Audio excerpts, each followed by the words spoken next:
बहुत ही इंटरेस्टिंग है। इसमें ऑथर जो सेकंड लॉ है हमारा, how to make a habit attractive, उसका ही पार्ट है ये। उसमें समझाते हैं कि how to find and fix the causes of your bad habit, अपनी बैड हैबिट्स का कारण और निवारण कैसे करें।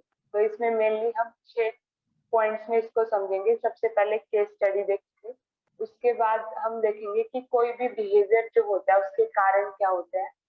फिर हम देखेंगे कि जो हमारी आदतें होती हैं वो कैसे हमारी एंशिएंट डिजायर से लिंक होती हैं।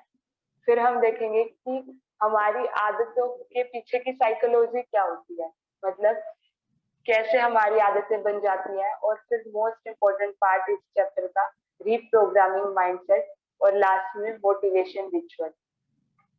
तो शुरू करते हैं इसे। इसमें ऑथर सबसे पहले बताता है कि एक केस स्टडी से शुरुआत करते हैं। माइक नाम का एक पर्सन होता है, उन्होंने मतलब स्मोकिंग की हैबिट को छोड़ दिया होता है सिर्फ एक बुक पढ़ के, और वो बुक एलन कार की बुक है, easy way to stop smoking. तो इसमें ऑथर बहुत ही इंटरेस्टिंग स्ट्रेटेजी जो बुक में बताई हुई है उसी को हमें समझाते हैं कि माइक ने अपनी आदत को कैसे छोड़ा।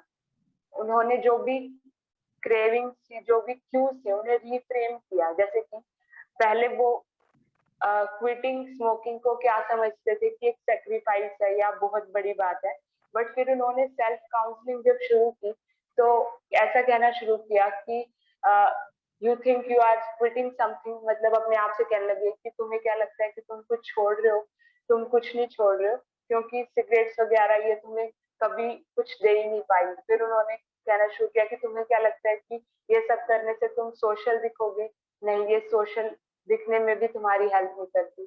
फिर कहा कि तुम्हें क्या लगता है कि ये स्ट्रेस रिलीव करने में तुम्हारी हेल्प करेंगी, तो फिर इसका तर्क देते थे कि नहीं ये तो तुम्हें और डिस्ट्रॉय करती थी अंदर से।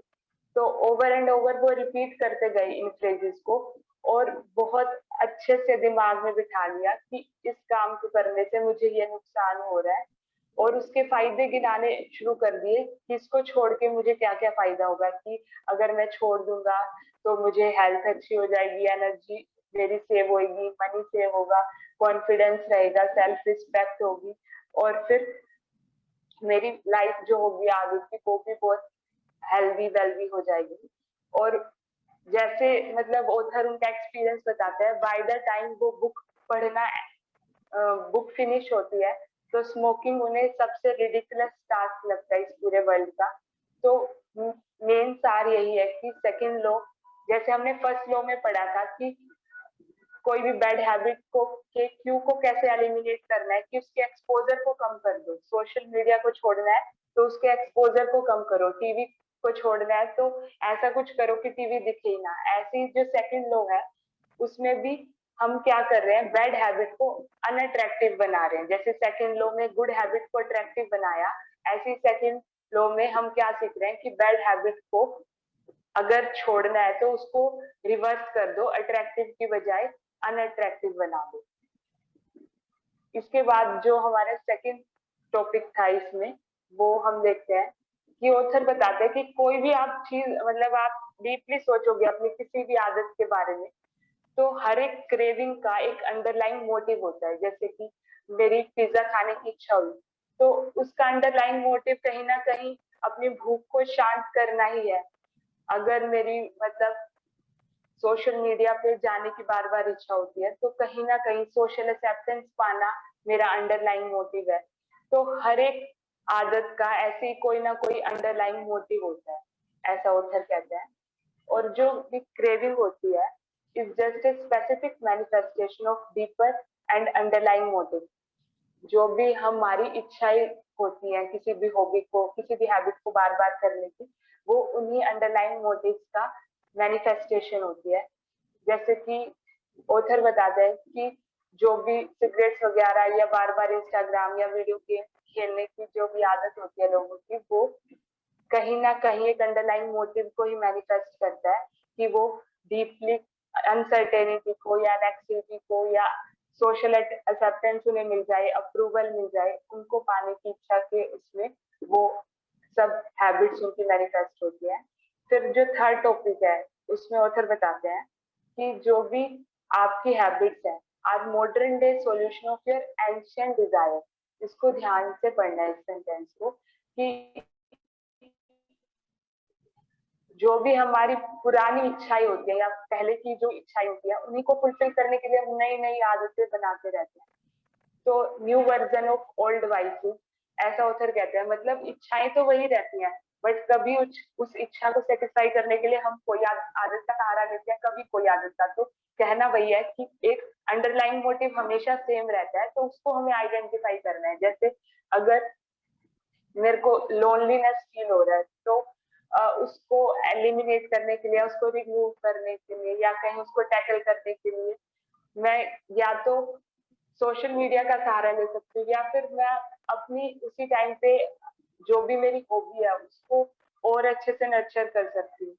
तो बेसिकली इस बात पे बहुत ध्यान देना है कि जब भी कोई भी बैड हैबिट करने की हमारी इच्छा हो तो उसका अंडरलाइन मोटिव देखना है, और फिर देखना है कि इसको दूसरी तरीके से करने की बजाय मैं क्या अच्छा तरीका अपना सकती हूँ।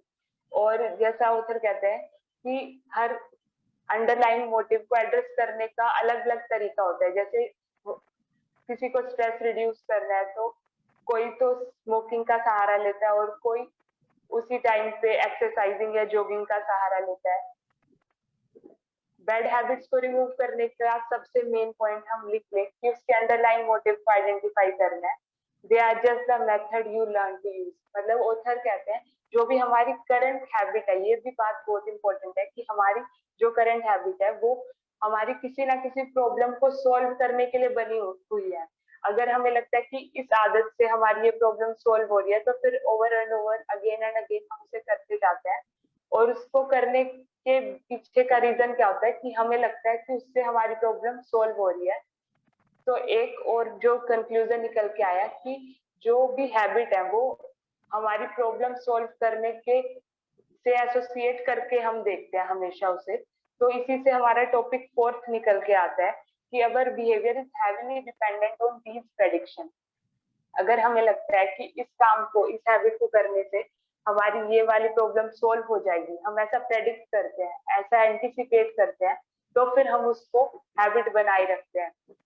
इसमें एक और कॉन्सेप्ट ऑथर लेके आते हैं क्यू और प्रेडिक्शन का। जैसे आपके सामने देखते हो आप कोई भी गर्म चीज रखी है और आप प्रेडिक्ट करते हो कि इसको टच करने से मेरे हाथ जल जाएगा, तो आप उसको टच करना अवॉइड करते हो। ऐसे ही आप कोई भी बिहेवियर तभी करते हो जब आपको लगता है, आप प्रेडिक्ट करते हो कि इसको करने से हाँ मुझे अच्छा लगेगा तो मैं ये काम करता हूँ। तो बिहेवियर से रिलेटेड थर्ड पॉइंट निकल के आया कि जो बिहेवियर है वो प्रेडिक्शन पे डिपेंडेंट होता है, यानी हमारा माइंड पहले से ही प्रेडिक्ट कर लेता है।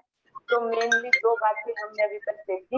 एक तो हमारी जो हैबिट होती है वो प्रेडिक्शंस पे बेस्ड होती है, और एक हैबिट सॉल्यूशन से हम एसोसिएट करके उसको देखते हैं।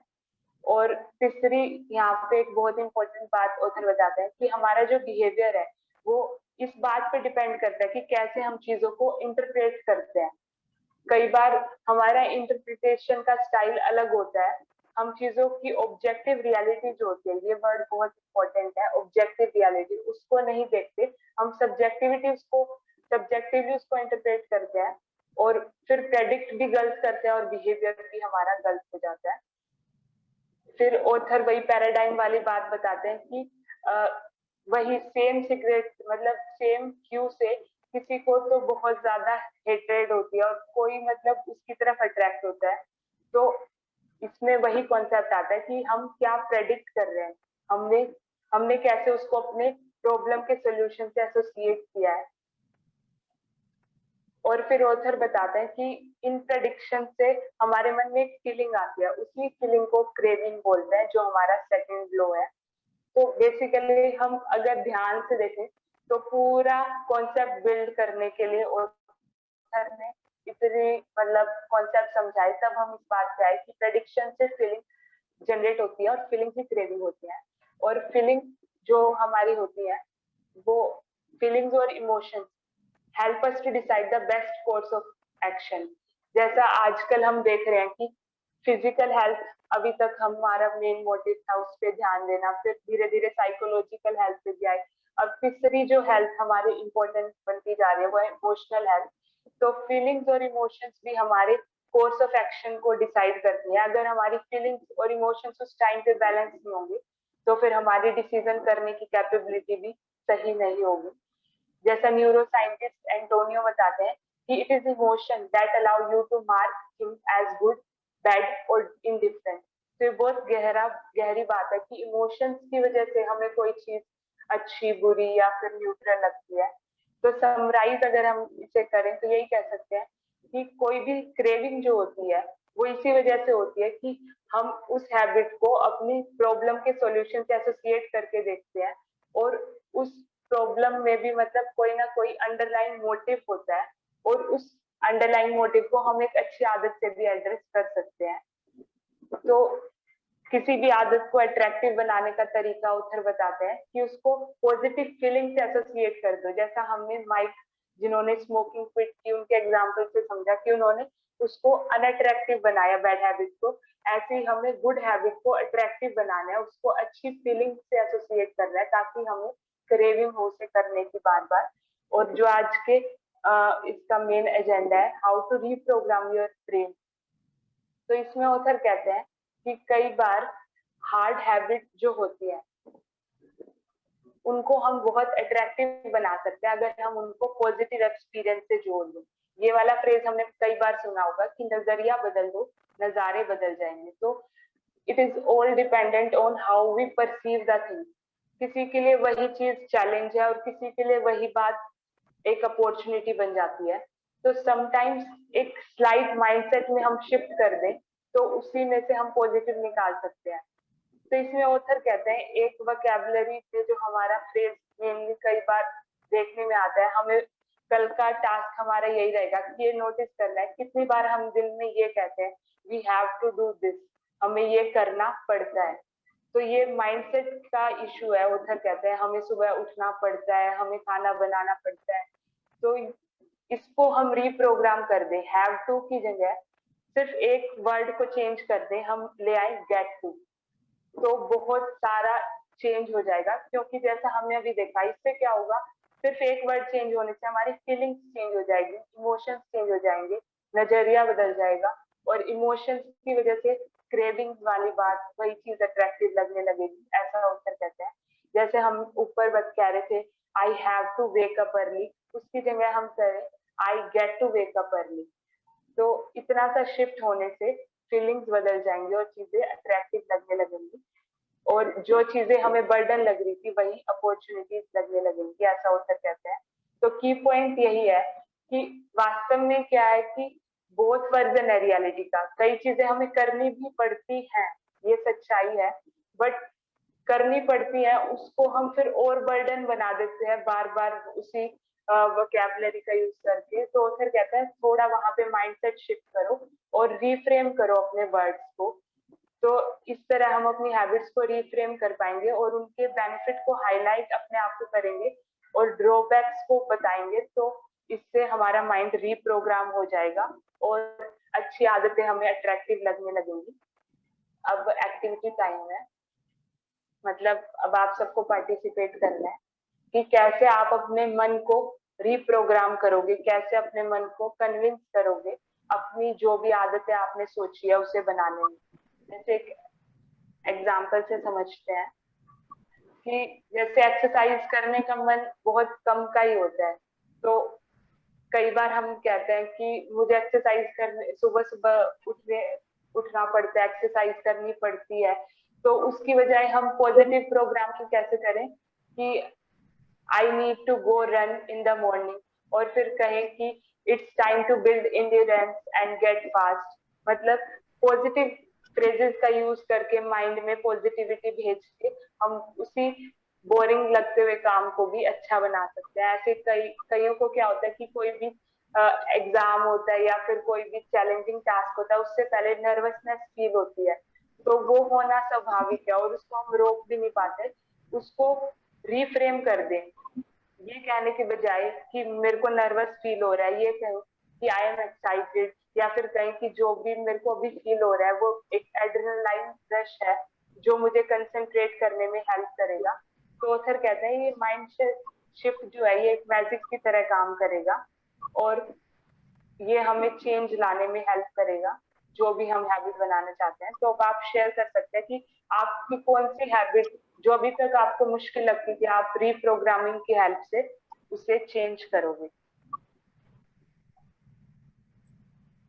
30 minutes walk daily. This I want to inculcate.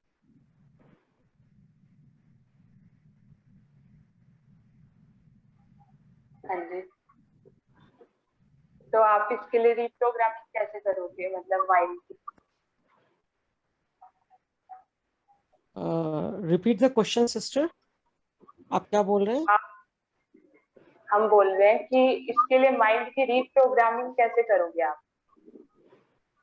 वो थोड़ा सा मोटिवेट करेंगे. I get to, you know, be in my the best sports shoes and in my tracksuit and morning, pleasant morning or evening time, whatever suits.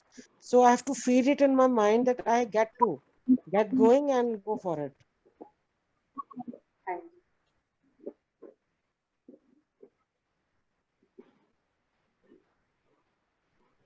तो इसमें हम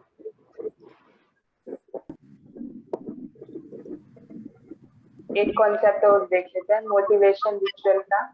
इसमें author बताते हैं कि आप जो सिंपली ये प्रैक्टिस करने की कोशिश करो कि अपनी हैबिट्स को एसोसिएट करो विद समथिंग यू एंजॉय। मतलब ऑथर कोई भी मतलब ऐसे काम से अपने हैबिट को एसोसिएट कर लो जो आपको करने में अच्छा लगता है। एक राइटर का एग्जांपल देते हैं, वो जब भी लिखने बैठते थे तो वो हेडफोन्स लगा लेते थे। शुरुआत के दिनों में वो क्या करते, हेडफोन्स लगा के जो भी लीड है उनको कानों में लगा के और गाने सुनते थे, बट 3-4 दिनों के बाद उन्होंने सिर्फ हेडफोन्स लगाया और वो ही एक मोटिवेशन रिचुअल की तरह उनकी हेल्प करने लगा। तो ये क्या समझाना चाह रहे होते कि क्यू को एसोसिएट कर लिया उन्होंने ताकि उनका फोकस बढ़े। ऐसे एथलीट्स क्या करते हैं, हम देखते हैं कि जब भी वो बैट पे जाते हैं उससे पहले वो स्ट्रेचिंग करते हैं या फिर थ्रोइंग की प्रैक्टिस करते हैं। तो ये सिर्फ उन्हें वार्म अप में ही हेल्प नहीं करता बल्कि राइट माइंडसेट में भी आने में हेल्प करता है। तो इसी तरह वो सर कहते हैं हम भी ऐसा कर सकते हैं कि अपनी किसी भी अच्छी आदत को एसोसिएट कर ले कि ये चीज मैं करूंगा तो मुझे अच्छा फील होएगा। जैसे एक एग्जांपल देता है कि एक पर्सन ने आदत बनाई कि वो हमेशा हैप्पी फील करने के लिए 3 डीप ब्रेथ लेंगे और फिर स्माइल करेंगे। तो जब भी उन्हें लगता है कि डाउन फील हो रहा है तो वो 3 डीप ब्रेथ लेते और फिर एक बार स्माइल करते। कभी स्ट्रेस आता तो भी इसी टेक्निक का यूज करते, कभी सैड होते तो भी इसी टेक्निक का यूज करते। तो ये क्या बन गया, एक मोटिवेशन रिचुअल बन गया। उन्होंने एसोसिएट कर लिया इस बात को और फिर माइंड को भी लगने लगा कि हाँ ये चीज करने से तो प्रॉब्लम सोल्व हो ही जाएगी।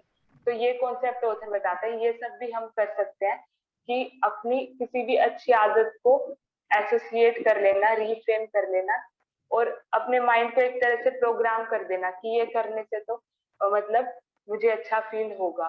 तो पहले तो आइडेंटिफाई करें कि ऐसी कौन सी चीज है जो हम कर सकते हैं। जैसे ऑथर ने एग्जांपल दिया कि 3 deep breath and then smile. तो एक तरह से उनका ये ट्रेडमार्क टाइप बन गया। तो हम भी ऐसा अपना कुछ बना सकते हैं मोटिवेशन रिचुअल।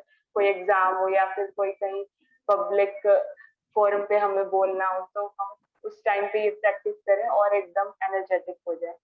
तो थैंक यू। अब आप अपना एक्सपीरियंस शेयर कर सकते हैं। Yeah, I just felt to motivate myself for a walk. In the park, there is one coconut brother who sells the coconut. So I'll finish my walk and drink the coconut and come back. Coconut water.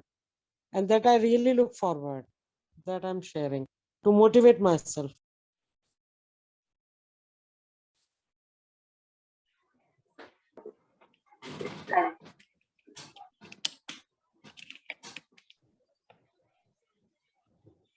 If I go to exercise in the morning, I will watch beautiful sunrise. I'll get to watch beautiful sunrise. Very good. वैसे concept थोड़े similar से है, मतलब सुनने में ऐसा लग रहा है ये थोड़ा टेम्पटेशन बन लेता है, एग्जाम्पल है बाकी। बेसिकली मेक इट अट्रैक्टिव के ही पार्ट्स है दोनों, तो थोड़ी सी सिमिलरिटी हो भी सकती है। हाँ जी। ठीक है, we have less than 1 minute. बाकी का शेयरिंग हम व्हाट्सएप में भी कर सकते हैं, करते रहें, वहाँ भी अच्छा रहता है।